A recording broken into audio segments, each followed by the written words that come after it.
This is Steve Clark, President and CEO of the Massachusetts Restaurant Association. I'm here with VP of Operations, Kerry Miller, and you're listening to the MRA podcast, Together We Win, where we give you bites of information in podcast form. Kerry, we are back again for the MRA Together We Win podcast. We are here at Red 13 Studios.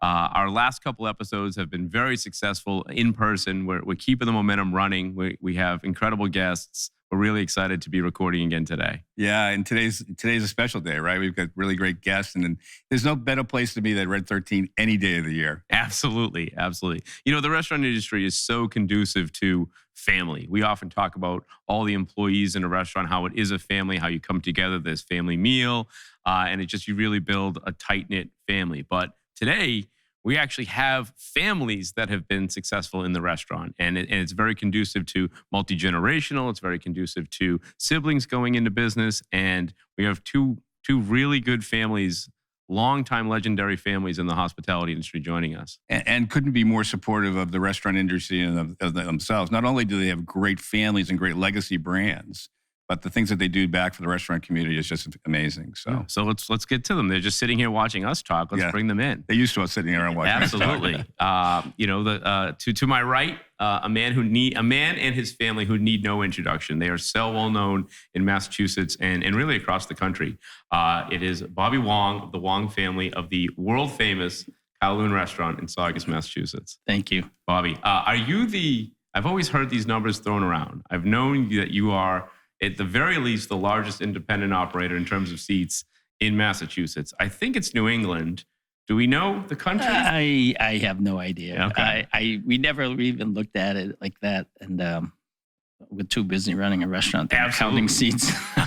How many actual seats do you guys have on a 1,200. 1,200 seats. And when we opened our outdoor, we had another 600. So that's unbelievable. 1,800 seats. It seamlessly went from 1,200 inside to another 500-600 outside. And anybody that hasn't been there, the creativity that went into that outdoor facility is just incredible. Absolutely. Now the outdoor spot is unbelievable. It's really fun. To the left of us, we have third generation of the DiLorenzo family. That's right. Joe DiLorenzo, Danversport. Joe, thanks for coming in today. Thanks, Steve. Thanks, Kerry. Appreciate being here. Yeah, again, another incredible legacy property. I mean, we're blessed in the fact that both of you guys allow us to come have events at your spaces, and we have the gala up there, the scholarship gala up there every year. I feel like I'm working with Bob Luz every year. Luz does that all the time. Yeah, every year, and it's just an incredible property. And anybody that's never been to the Davenport Yacht Club, you're missing out because it's just the most beautiful scene on the planet up there. You guys got a great special place. Yeah, thanks, Kerry. It means a lot. We've been doing this for coming up on 53 years. I've been a part of it just recently as a third generation member of the family, and having the MRA there is always great. Every year we do the scholarship gala, we do little meetings, things like that. And to be a part of the MRA and have the MRA come up to us has always been great. So we got it from a couple different ends of the spectrum, right? I mean, Bob, you're like in the middle of it, right? I mean, your parents originated it and that handed it on to you and your siblings, and you're the third generation. So what's your perspective from those two different places, Bob? I mean, what's it like to be the second generation person coming in and taking over a legacy brand like this? Well, technically, we're the third generation. My grandparents started in 1950. Okay. Yeah, so anyway, just a little side note. But coming into it now, it's, we're reaching ages where they're thinking of whether it's an exit strategy or handing it off to the next generation. And so there's a lot of moving parts right now. And it's kind of exciting as well as, we don't know what to look for, what the future holds right now. So hopefully we'll have it all ironed out shortly. It's really interesting, and I want to hear both your perspectives. So you and your siblings are all running it, and I like to get into how do you resolve conflict? What happens inevitably when you have 4 or 5 siblings, 6 siblings? I think in your case running the restaurant. What happens when there's conflict? Does the oldest get? Do you just bring them into the room and bang their heads together and say no that's how it's going to be? Definitely not the oldest. It's usually the strongest, and so we battle it out. And the last guy that leaves the room. So that's how the wrestlers got introduced to this. They learned from the wrestlers. So we've all taken martial arts and things like that. That's awesome. No, well, we've had our growing pains like everybody else in the family business. I'm sure Joe has as well. course. But there's, as you get mature, though, we tend to start to mellow out. You know what I'm saying? But when we're in our 20s and 30s, I mean, it got pretty contentious where we're in the boardroom. I call it a boardroom, but it's just probably a kitchen. And we go over things that has to be done, and it got kind of vocal, and it's feelings are hurt because it is family, and versus if you told one of the staff to do something, they had to do it, and tell my younger brother to do something. Well, you're picking on me, but right. But ultimately, there's love. Love that's the best thing triumphs, about and it. ultimately, it's for the best of the business. And, Definitely. Definitely. I wouldn't have it any other way. And it's different challenges, but when it comes as we've gotten older, you just look back and they're all fond memories. You know what I'm saying? Mhm. So. Well, you two were kind of broke the mold, because there's millions of business studies out there where it doesn't go like that, right? There's millions of business studies out there where it falls apart at some point in time.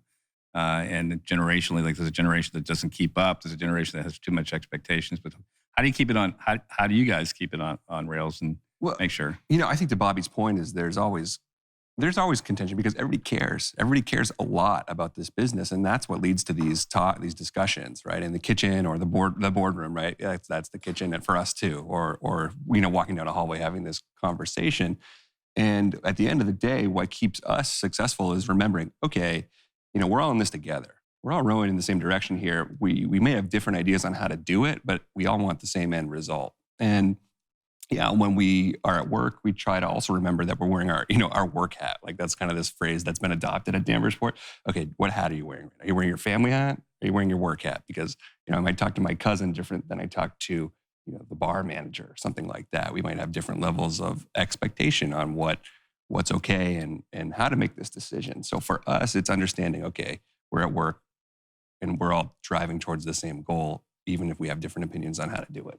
So that's helped us. At times when conflict arises and you have these totally different ideas, and you can see how that can be contentious. And as a third generation member, that can be tough for me coming into the business, and I don't have the experience that the second generation has. They've been there for decades. So for me to come with a new idea or something like that, I have to really back it up and be ready to sell the idea. to be ready to go to Right. bat for it, because they're going to say, well, why would that benefit us? And it has to be asked every single time we do a new idea, which we do often. Well, the business has to evolve. You guys Sure. just went through a huge makeover at Davenport in the last year or so, right? And then you've had a bunch of new products come out. So Yeah. Are there swim lanes that the family members get into that say, listen, I'm the creative person. I'm going to come to the table with a new liquor mix and brand it that way, and somebody else figures out the finances behind it. And same thing with you on the design of the new design of the place. Is there a creative person? Is there somebody that says, hey, that's going to cost too much, we need to do this? Or Yeah, for us at least, we kind of operate in teams, little think groups, and I was a part of that. That's kind of when I came on board full time. It was just before COVID. We had torn the whole place apart. We decided we need to renovate. This place is it's time to renovate. And yeah, I guess to answer your question, I'd rather say that it was easy to make those decisions, and we all had a person to go to, but we batted around a lot of ideas, and then at the end of the day, sometimes it was that's what it took to get the right product or the right look for the place was this dialogue, and it came out great. We're very happy with it. beautiful. Yeah, thanks. Bobby, you pivoted, to use our favorite COVID word, pivot. You pivoted probably faster than anybody else in Massachusetts with the evolution of your space and outdoor dining.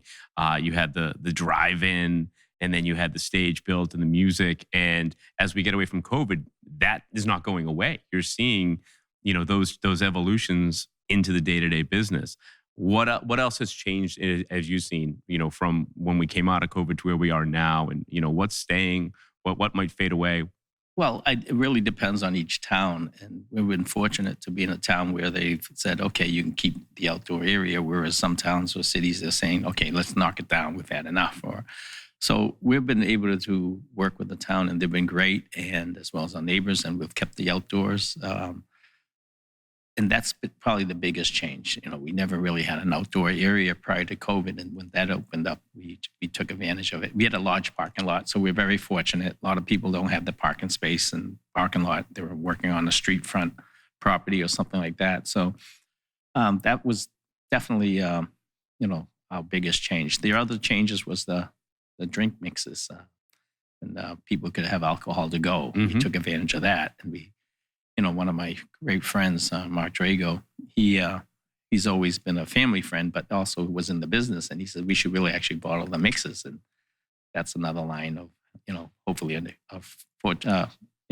good income stream down the road, and we'll see how that pans out. And that's where the next generation is coming in. I have a couple of sons that are interested in the business, but not the business. We're there every day, but a little bit different. So, and that's where the changeover for our restaurants is starting to take place. And, we're looking to redevelop the property, and the restaurant's going to be downsized. Hopefully it doesn't go away. We'll see what happens. Absolutely. So this is a restaurant show. I think we probably should have some food and drink while we're out here talking. That and sounds while our great. good friends JP and team bring it over, we'll keep the conversation rolling.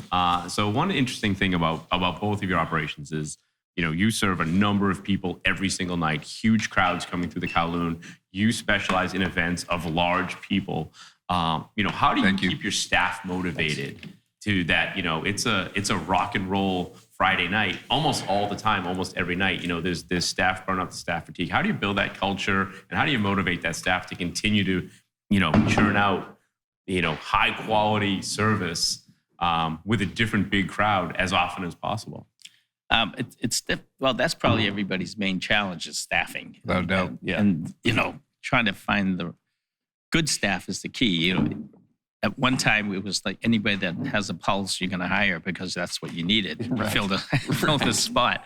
But now, as the economy's changing, we're finding more people coming out and trying to find good people. That's the key. The people that we have a lot of them have been here long term, 30, 40, 50 years in some cases. And the loyalty, and I guess treating them like a family, because we are in the family business. That's one of the big advantages, And I'm not saying there's no advantage to having a big corporate company, but one of the big advantages is if we treat them like family, it's hard for them to leave. Like one of my long-term managers said he'd feel like he disappointed us if he left. And I said, well, that's damn right, you would have. So I said, you better stay. Yeah. So it's a good feeling when you hear things like that. So. How about you, Joe? So you have, a specialty business. You deal with bridezillas and groomzillas and different love them all, people. Steve. How does how do you keep the staff motivated when, all right, we're just going to get through this? Sure. Well, with the ones that don't go as planned, we get so many that go great, right? And a lot of our events are one of the most important days of someone's life. Especially, we do a lot of weddings. So when we can do a good wedding and everyone's smiling and everyone comes back and gives us this review that is like, you made, the most important day of my life so great. That has so much weight to it. And I think our staff wouldn't be in this if they didn't, want a little bit of that, ability to enhance people's lives and make these days so important. So yeah, we get our fair share of customers that are, want a specific thing or are a little more demanding. But our staff treats them great, and anybody in the restaurant industry, and Bobby, you see it too. You have to like that a little bit. You have to like not knowing what you're going to get yourself into when you go to work that day. And there's a little bit of a fire there. And okay, how are we going to do this? And you're thinking on your toes, especially as our management, they do a great job of adapting to whatever curveball they have. So with being in the industry, as all of us have been as long as we have, you can walk into a place and immediately tell whether the leadership team there is a good group of guys or gals or big. And you can walk into Davenport, you can walk into Kowloon, and there's never been a time that I've been at either place that an employee hasn't come up to me and just, gushed about the fact that they work there. How long have you worked here? I've been here for 40 years. Yeah. I'm a single mom. I didn't have an opportunity. I can't remember the gal's name at Davenport, but that was the story she was telling me. And there's a gentleman that waits on us all the time over at Kowloon's when we have meetings there, and he's just incredible. I don't know how long he's been there, but it stems with the personality of the leadership in order for those cultures to survive. I mean, you guys have been around for a long time. To have a 40-year employee or 50-year employee, you're doing something exceptionally right as far as the personality and the culture of the place that you guys developed there. And knowing some of the personalities that are involved Paul Yeah, right. and some of those We have a folks. very enigmatic general manager. Without a doubt. And uncle of Without a mine. doubt. Yeah. Yeah, but that brings people in, right? And we do, it's cliche to say we treat people like family, but you try to. We probably treat them better than we treat our own family to be Kinda have frank. to. Yeah, right. But I think what it really means is we care about our employees, right? Like we care about how they're doing, and we try to be flexible and meet their needs as well as, they're helping us every day succeed. So if we can extend an olive branch or whatever it is, or whatever it takes, moving a shift here and there, that goes a long way. Bobby brought up the corporate thing before. I mean, one of the biggest challenges for a corporation is to keep the culture alive as they grow beyond 1, 2, 3, 4, 5, 6, 7, 8, 9, 10. And then it gets watered down because process gets in the way of having that personal conversation with somebody coming to work every day. So what do we have here? We have some Saugus wings, I know. chicken wings and spare ribs. Those are two of our bestseller. I was going to say, I was appetizers. going to ask, what is the best selling item? Yeah, Is it well, the Saugus wings? actually, it's a crab rangoon, but I didn't want to bring it here That's because we need it for the customers. exactly. I mean, it's awesome. a lot of work. We'll take the we wings, actually, Bob. We'll I mean, take we the have a wings. group This of looks people fantastic. that hand puts together those crab absolutely. rangoons, and it gets kind of crazy, What do the wrestlers like to have? I know that WWE loves to hang out at Kowloon every time they're in town. What's their Well, go-to? they're big guys, and they're really big guys, and so they like something like quiche and no, no, they love sushi. That's one of the big things. So when we tell the sushi chef that the wrestlers are coming in, he's not happy. Starts working overtime. He's not happy at all. So, and they come in late, so everybody has to stay late for them. Absolutely. Yeah. Crazy. Absolutely. But they probably like the stories of serving John Cena and The Rock and everyone that comes in. It's great. So. It's great. And your brother loves the restaurant. Oh, yeah. He's all in. I try to tell my brother it's fake, but he doesn't. Still believes in it. He doesn't. He still believes in it. He'll actually travel to different cities to see them, wrestle. It's crazy, but it's been a good, publicity situation. It's with great it, so, publicity, yeah. Yeah, they love them. But not only the wrestlers, you've had a great comedy scene that's run through your comedy Yeah. place up top. I mean, Yeah, we suspended during the summer, but now that the fall is coming soon, or fall, winter, that type of thing, we'll usually just do comedy during those times. But we'll see what happens again. So we had some big names at one time. Most of them are dead now, but I know this is a timepiece, so we can because bring they up crossed with the wrestlers, or so now we can bring up Phyllis Diller and things like that. Right. But Jerry Seinfeld played there, so he's still alive. Isn't he still alive? He's still with us. Oh, yeah. Okay. All I right. hope so. It'd be news to him if he is. Yeah. Yeah. He's got enough money to keep him going for a while. Joe, what are we drinking here? This is our Danvers Port flagship IPA. So this was a project a couple years ago. We met up with the folks down the street at Old Planters Brewing. They're in Beverly, Mass. We're in Danvers. We're right on the border with Beverly. We're really close. So we talked to them about, we've seen these craft breweries popping up all over the place. And we said, we could do something like this, but we don't have the technology or the space to do it. So we talked to them and they said, yeah, let's talk about what flavors you're going for, what style of beer do you want? And myself and my bar manager, Peter, we did a whole project on this, developing the label, and it was a lot of fun.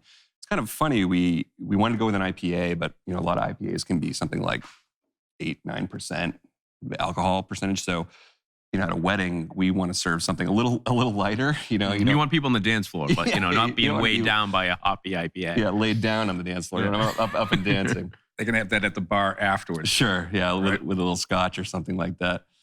So we developed this beer, with that in mind, thinking about, okay, how can we make a nice beer that's really something to enjoy at an event, right? That you can have a few of, almost like a session beer. But we wanted to go with that IPA because it's still trendy and it has that name to it. So this is a fun project and it's a huge seller for us. We put it, in our beer lineup and it goes just like it's one of our top beers that we sell. The only place you can get it is the Danvers Port. That's right. It's a shame because it's a really good IPA. Yeah, you have to book an event with us. Yeah, sure, right? It's the natural evolution though of the restaurant brewery relationship. It hasn't always been a smooth partnership. It was a little bit adversarial at the beginning, but we have restaurants with brewed beers in their restaurants now, and the partnership is there. So it's great to see you guys working together.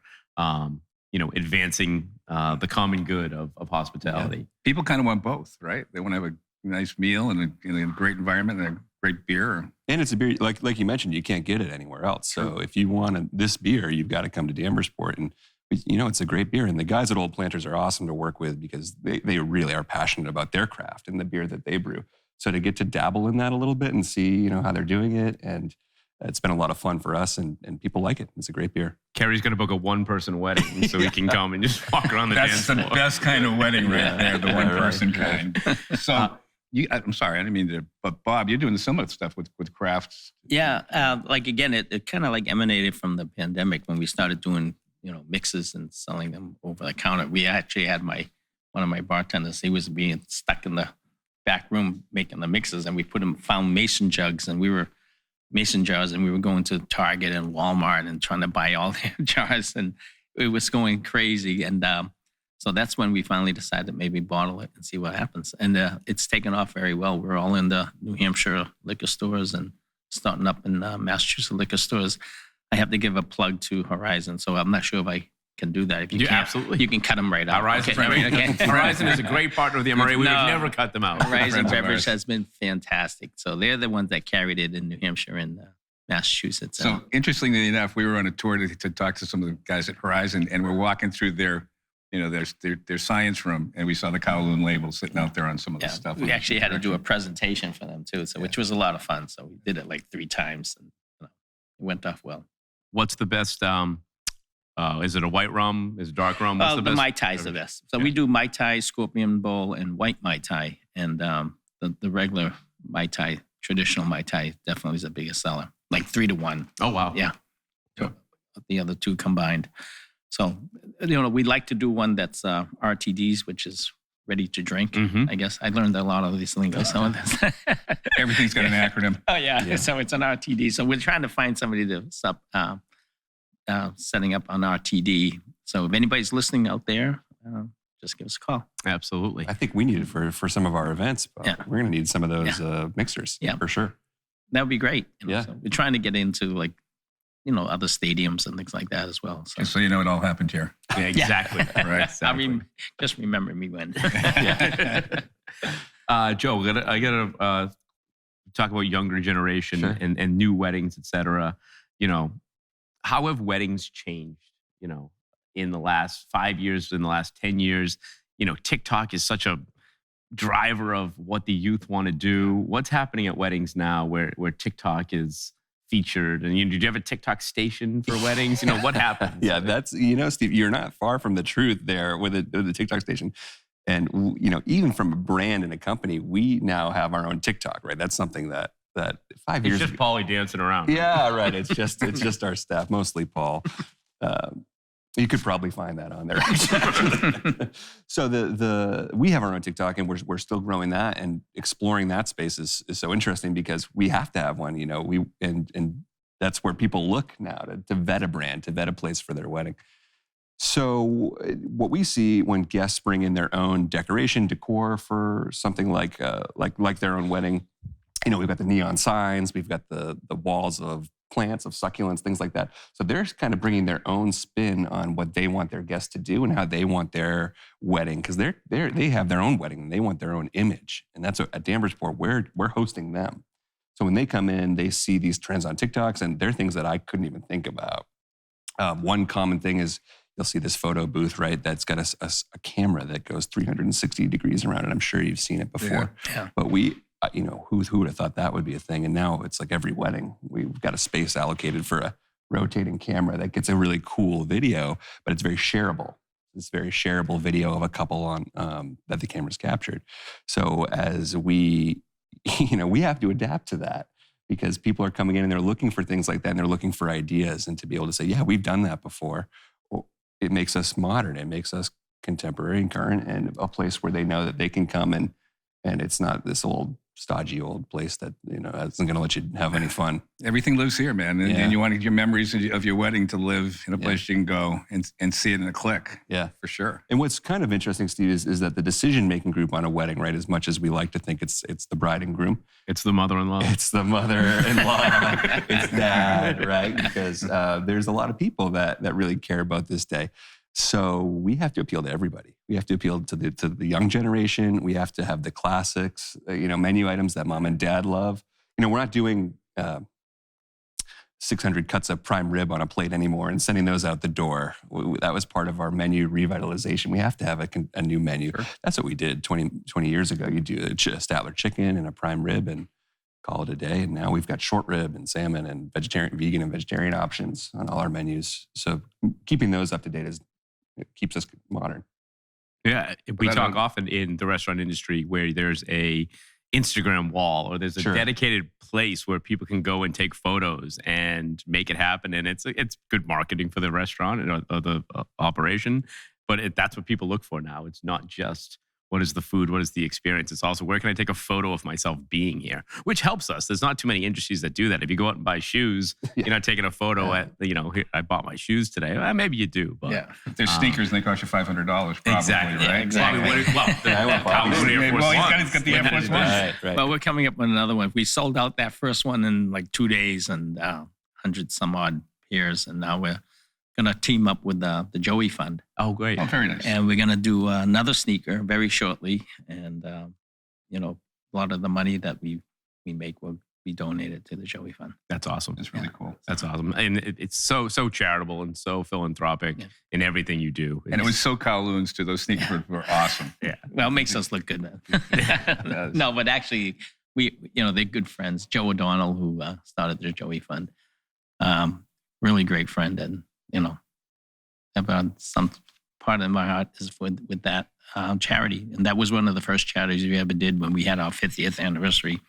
Joey Fund was the main beneficiary of that too. Yeah, unbelievable work that they've done for years. So another thing about legacy brands and Bob and the Davenport Group and Joe and the gang is their philanthropic efforts are just unmatched. Mhm. I mean, anytime that you have a question and we say, hey, do you think you could? The answer is always yes. And so whether it be Bobby taking over our initiatives with the Massachusetts Asian Restaurant Association, or just the scholarship gala and the graciousness that goes on with the scholarship gala.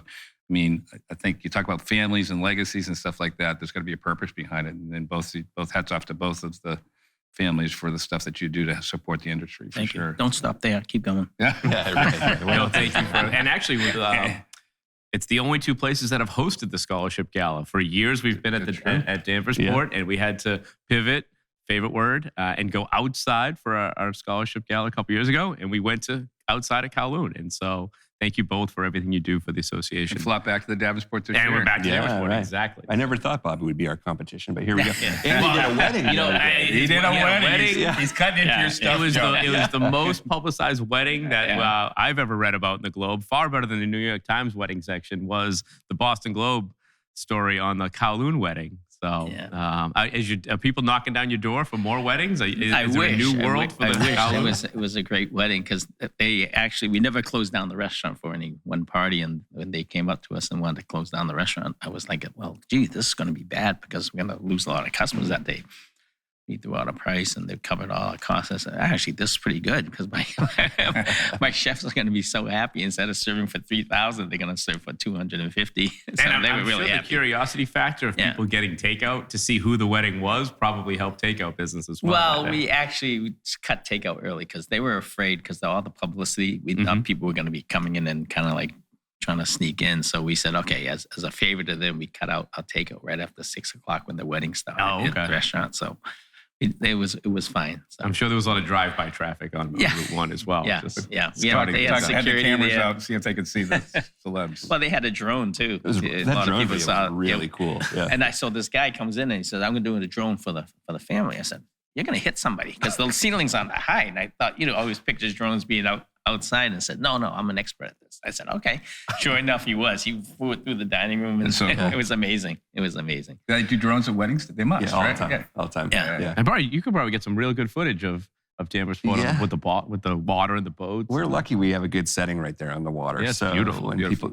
drones are common these days. Yeah, but not the way they did it at Kowloon. That was really something else. Yeah, see, Cutting edge. I must be old because I never even thought that drones could all do all this stuff. But then you hear about drones dropping missiles all over the place. It's like, geez, we it's amazing. We prefer them to drop packages. Yeah. We'll have an Amazon package coming. Little Kowloon to go. Saugus Wings on it. Well, that's what we're going to do eventually. Isn't there talk about doing drone deliveries? I'd take it. Absolutely. Yeah. Yeah, I think that's I don't know if they do it Saugus. I'm just thinking about the traffic. I mean, even the people, angry traffic people would like shoot the drones down. The drone wouldn't have to loop around on Route 1, though. It'd be all set. That's I know. true. Fly right over it. That's not a bad. Maybe you can get one to get out of there and get home. That's true. Absolutely. What else, guys? What else is going on? What's in your mind? What are you thinking about? We're busy this time of year. You know, September used to be a slow time, not slow, but it was a little more steady. June, as you can imagine. So we do, you know, weddings and events. It was busy in the spring. We do proms, we do weddings, May, June. Crazy. Still is. But now people have really kind of started to look at the fall as a nice option. As I don't know if our seasons are staying warmer a little later, but our September bookings are through the roof, which is a great problem to have. We're just as busy now as we are in a month like June.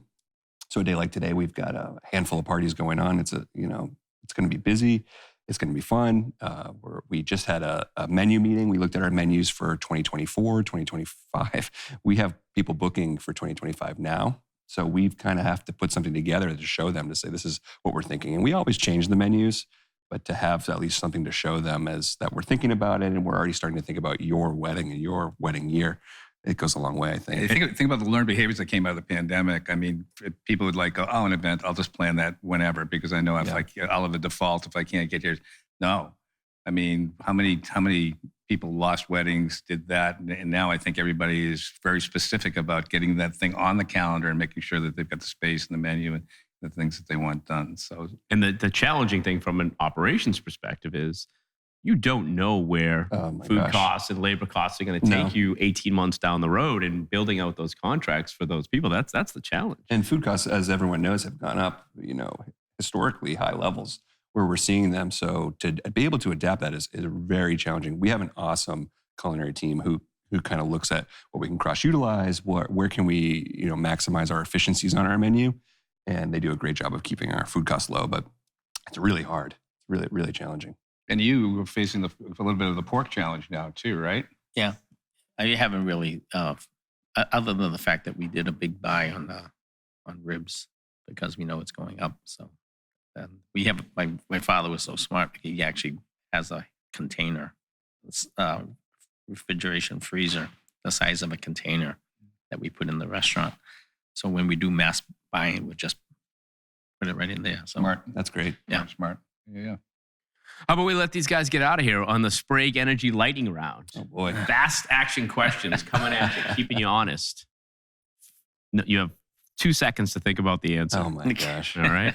Bobby, did they tell you about this? No, No, yeah. no. All right. That's all right. You just make We're something up. consistent anyway. I don't Yeah, I know. I've seen it before. There's no wrong answer. There's no wrong answer. Yeah. It has generated some swears. We try not to have people swear, but we like to earn that PG-13 rating. We've had one winner for swears, and we won't tell them to say who that is. All right. Fast action coming at you. It's your last meal on Earth. What's it going to be? You're talking to me? I'm looking at you. Yes. It would be spaghetti with clam sauce. Okay. Oh, nice. Yeah. It would be my great-grandmother's pizza. Okay.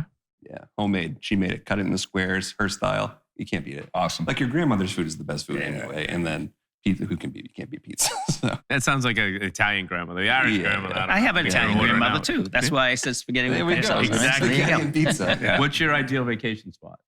Ooh, that's a great question. Change that one up. That's a new one. Yeah, geez, I wasn't ready for this, Steve. We just went to the Azores, and then we went to Paris. It was kind of like a little trip. We did both. And I had never been to Paris, and now I understand why people love it. It was so cool. Just walking down the streets and seeing like these cafes, and I love that culture where you can sit outside, have a coffee, and like no one's on their phone. You know, everyone's just talking and conversing. So I like the little mix of the city where you can get that, and then going out to the countryside and anywhere where we can. Everybody raves about the Azores too. It was really fun. Yeah. Yeah, it was really cool. Beautiful.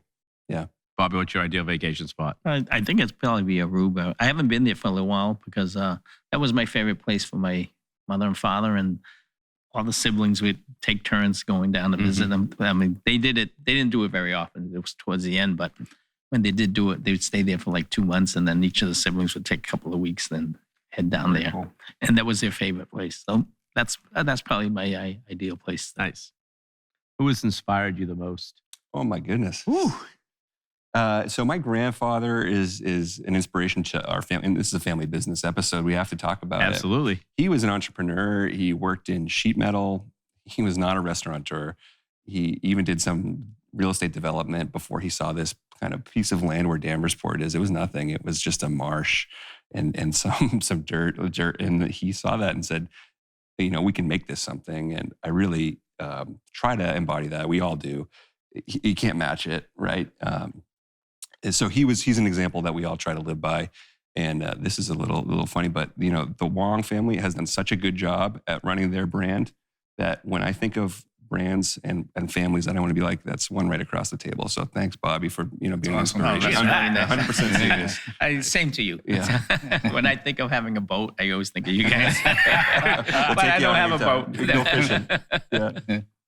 Bobby, who's inspired you the most? Of course, it's a stock answer, but my parents, you know, I mean, I'd like to say my siblings, but I hate them. But That's awesome.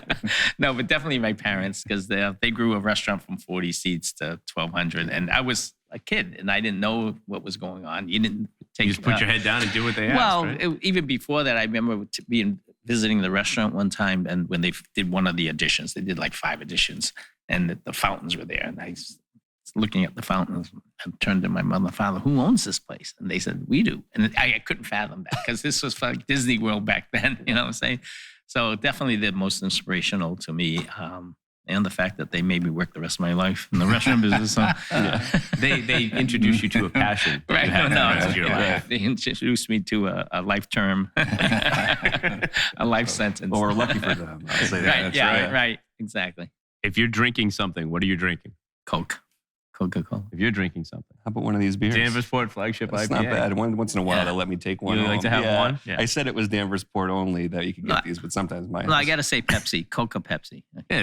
Okay, that's good. Covering the bases. What's your go-to type of cuisine? I like seafood. Yeah, lobster rolls this time of year. We're doing at Danversport. We do some events that will serve those, and that's probably my favorite. Good New England lobster roll with mayo. I like the mayo. You got to go mayo. We're not in Connecticut. 100%. We're not in Thank Connecticut. God. What's your favorite type of cuisine? Well, definitely Asian because it's so different variety. Mhm. So if I don't feel like having spicy, I can do not spicy. If I can do shrimp or chicken or beef, it's all different types and veggies, no veggies, so there's a wide variety. So Okay, this is the question you got to think on a little bit. More than okay? 2 A little seconds bit of to answer, pressure. right? If you could have dinner with anyone, living or dead, who would it be? He's I'm looking going at to me. you He's looking first, too. at me.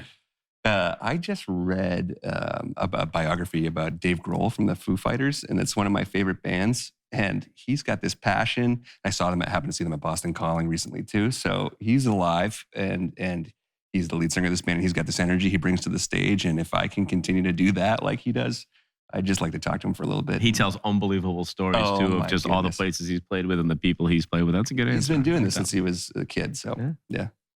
3 different bands that have, Yeah. not a lot of people know that Yeah. Dave Grohl did that. That's awesome. Can you invite Steve to that meeting too? Yeah, Steve's absolutely. I might come coming, along. yeah. It's, Yeah, it's, wait it's a actually minute. This Dave was Grohl my and dinner with Steve. Dave All right, Steve. And Bobby, who are you having dinner with? definitely a stock answer. My parents, and now they're gone, but do we had to have dinner again with them would be great. But Would you invite the siblings or just you? No, I invite the other person I definitely want to have dinner with is Elvis. During the pandemic, you're looking at Netflix and YouTube. That's all you did, right? So all of a sudden I got into this Elvis kick and I saw all these old videos of Elvis. That guy was cool. Absolutely. Yeah, without a doubt.